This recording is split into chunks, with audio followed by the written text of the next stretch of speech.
Selamat pagi. Kita bertemu kembali dalam renungan harian kita. Kiranya renungan harian kita ini boleh memberkati setiap kita, dan lewat renungan harian kita ini boleh kita bersekutu dengan firman Tuhan. Baik, saya undang kita mari berdoa bersama. Bapak yang baik, terima kasih untuk pagi hari ini, kesempatan yang baik bagi kami. Kami boleh bersekutu dengan firman Tuhan, dan biarlah Roh Kudus menolong kami, Roh Kudus memberkati firman Tuhan, sehingga firman Tuhan menjadi kekuatan iman kami. Di dalam Yesus Kristus kami berdoa, haleluya, amin. Bapak Ibu sekalian, tema firman Tuhan pagi hari ini bagi kita, mengikut Yesus dengan motivasi yang benar. Mengikut Yesus dengan motivasi yang benar. Saya bacakan dari Injil Matius pasal yang ke-8 ayat 18 sampai ayatnya yang ke-22. Ketika Yesus melihat orang banyak mengelilinginya, Ia menyuruh bertolak ke seberang. Lalu datanglah seorang ahli Taurat dan berkata kepadanya, "Guru, aku akan mengikut engkau kemana saja engkau pergi."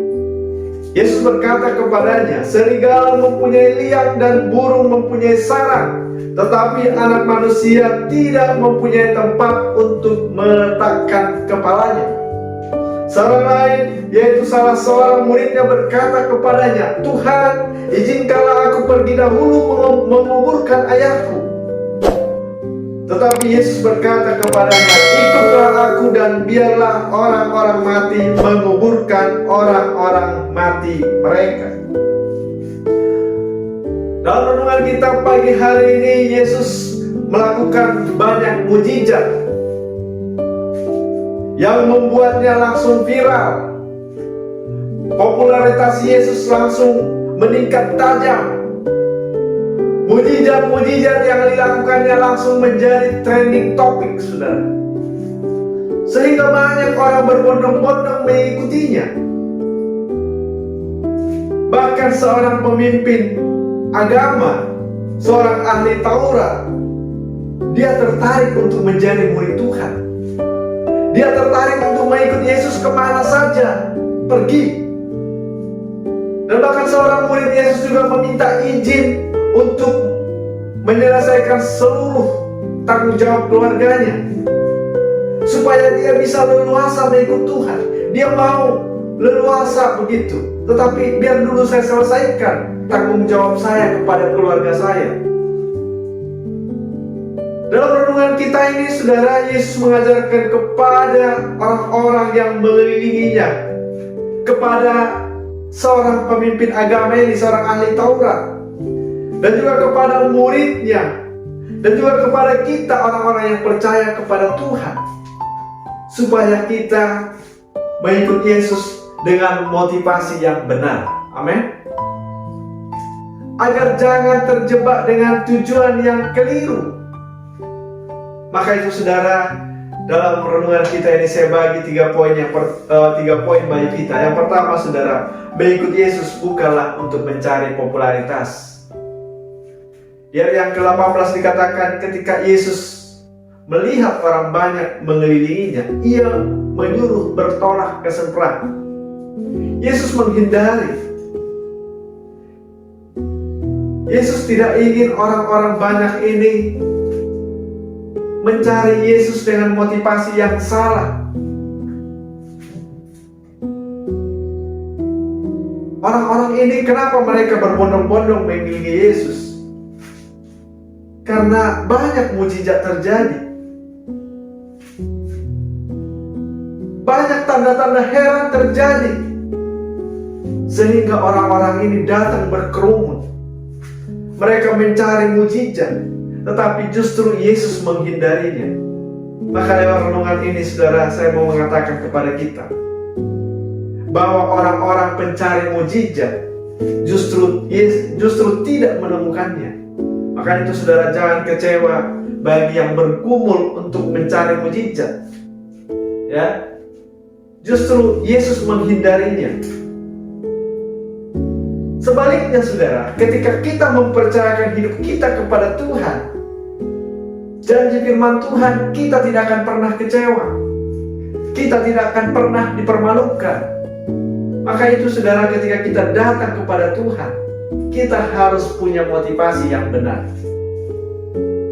Yang kedua saudara, dikatakan ayat yang ke-20, Yesus berkata kepadanya, serigala mempunyai liang dan burung mempunyai sarang, tetapi anak manusia tidak mempunyai tempat untuk meletakkan kepalanya. Mengikut Yesus bukanlah untuk mencari kenyamanan hidup. Dan kita melihat di sini bahwa ahli Taurat ini tidak jadi mengikut Tuhan. Banyak orang mengira saudara, ketika kita sudah menjadi pengikut Yesus, hidupnya akan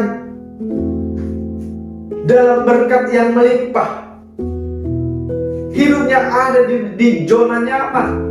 Hidupnya akan ada dalam kelimpahan. Dan inilah juga yang menjadi motivasi seorang ahli Taurat ini. Karena dia melihat bahwa Yesus ini bisa melakukan segalanya.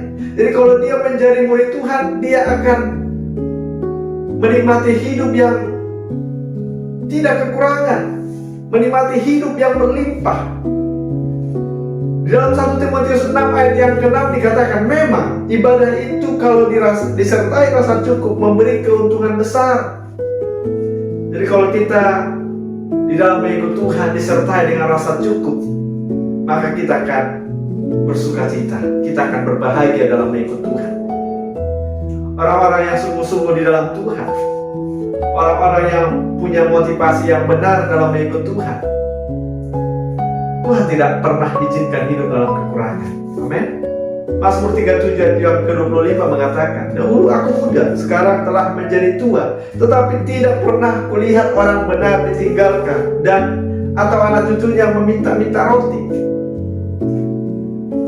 Daud mengatakan, sejak kecil sampai saya ini menjadi tua, tidak pernah kulihat orang yang takut Tuhan itu anak cucunya meminta-minta roti. Orang-orang yang punya motivasi yang benar dalam mengikut Tuhan tidak pernah hidup dalam kekurangan. Tetapi saudara, bukan ini yang menjadi tujuan kita. Tetapi kita harus hidup, memang hidup kita ini untuk memuliakan Tuhan, hidup dalam kebenaran Tuhan. Yang ketiga saudara, ketika kita mengikut Tuhan, kita harus menomorsatukan Yesus dalam hidup kita. Ayat yang ke-22 dikatakan, tetapi Yesus berkata kepadanya, ikutlah aku dan biarlah orang-orang mati menguburkan orang-orang mati mereka.